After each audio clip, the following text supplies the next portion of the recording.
Bonjour à toutes, bonjour à tous. On poursuit nos échanges. On est le 20 novembre au Salon des maires des collectivités locales. On vous présente tout au long de cette journée le programme, le dispositif, l'offre de services territoire de demain porté par l'UGAP.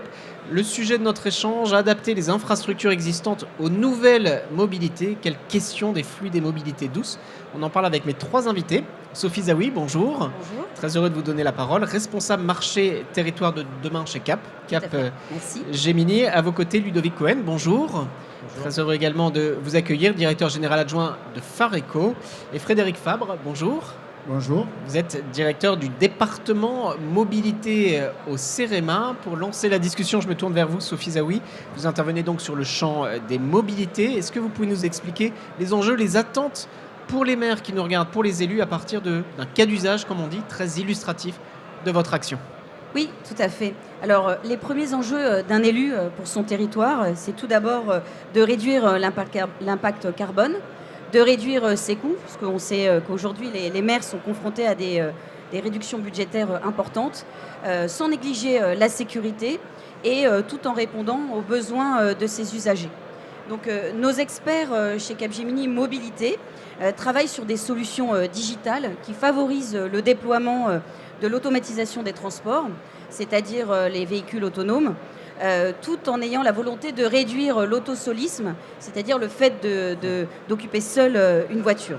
Donc notre objectif est de favoriser la complémentarité des modes de transport et de répondre aux besoins des usagers des territoires et de différentes densités. Un exemple avec les solutions MaaS pour mobilité as a service, qui est devenu un enjeu central pour les AOM, donc les autorités organisatrices de mobilité, les collectivités, et un atout incontournable justement pour la gouvernance des mobilités des territoires qui favorise le développement régional.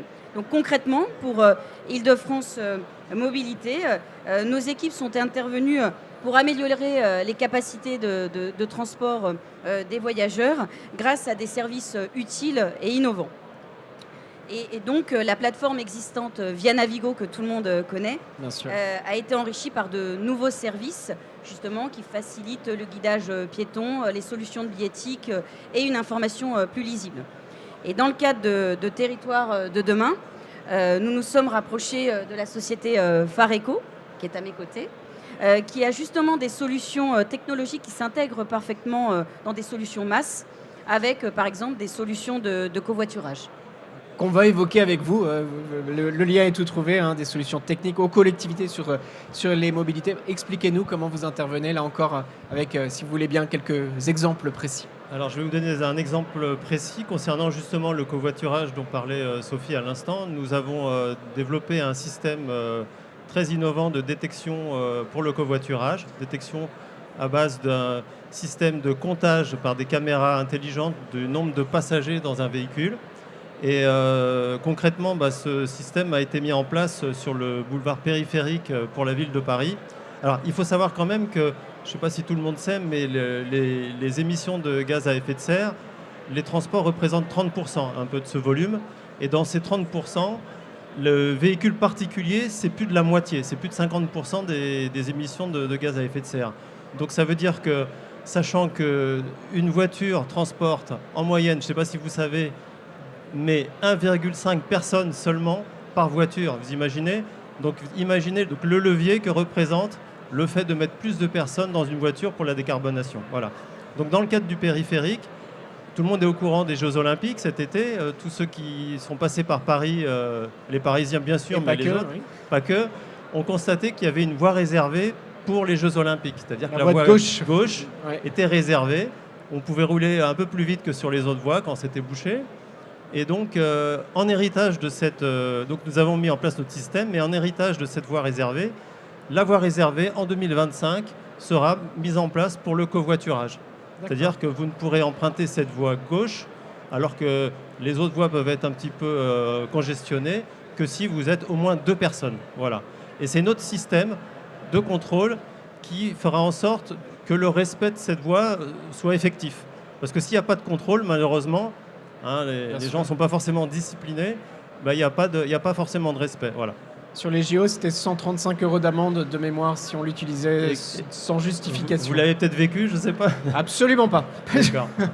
Frédéric Fabre, donc le CEREMA apporte une expertise très poussée dans les territoires. Vous agissez sur l'ensemble des mobilités, sur la décarbonation des mobilités. Là encore, pouvez-vous nous donner peut-être un exemple qui donne à voir de vos méthodes, de votre action?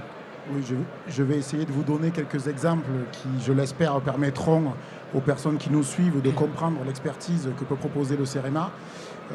Premier exemple, on voit que l'augmentation continue des modes actifs, piétons, cyclistes, utilisateurs d'engins de déplacement personnel, motorisés ou non, amène les collectivités à repenser l'espace public. Oui. Dans le cadre de ces travaux, on peut, en observant, en analysant les pratiques de mobilité avec des solutions technologiques, arriver à faire des propositions ou des recommandations sur, par exemple, le dimensionnement des aménagements cyclables ou le meilleur endroit pour positionner des passages piétons ou des traversées cyclables.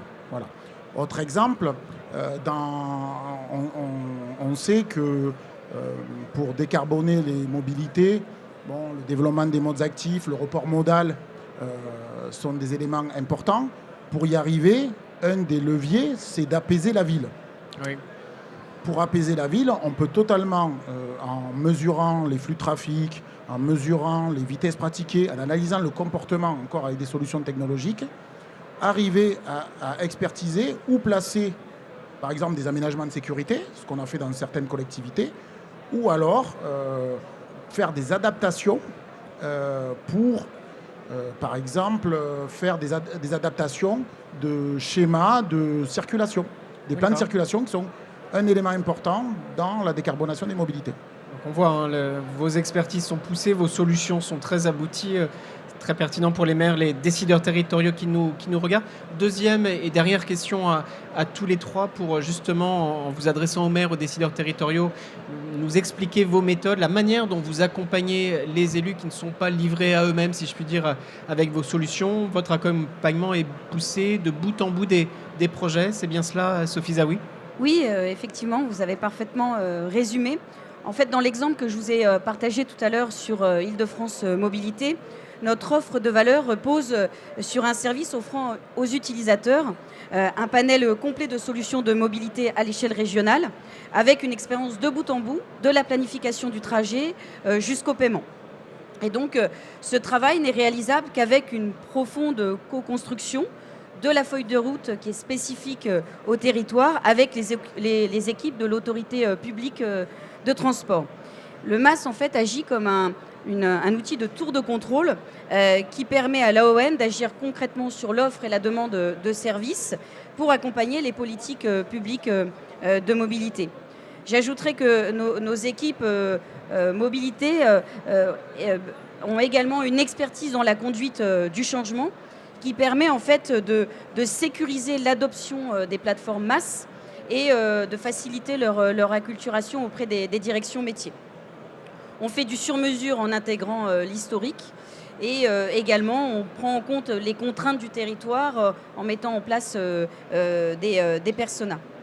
J'ajouterai également dans ces sujets de mobilité durable l'importance de l'IA générative dont on parle de plus en plus au bénéfice de ce type de mobilité, puisqu'elle a un impact significatif sur l'efficacité opérationnelle auprès des élus et des agents, mais également sur l'expérience voyageur lui-même, avec des exemples comme les outils conversationnels, la traduction instantanée, et ce qui a pour conséquence des bénéfices significatifs pour le territoire lui-même, les entreprises du territoire, les collaborateurs, les clients et l'environnement.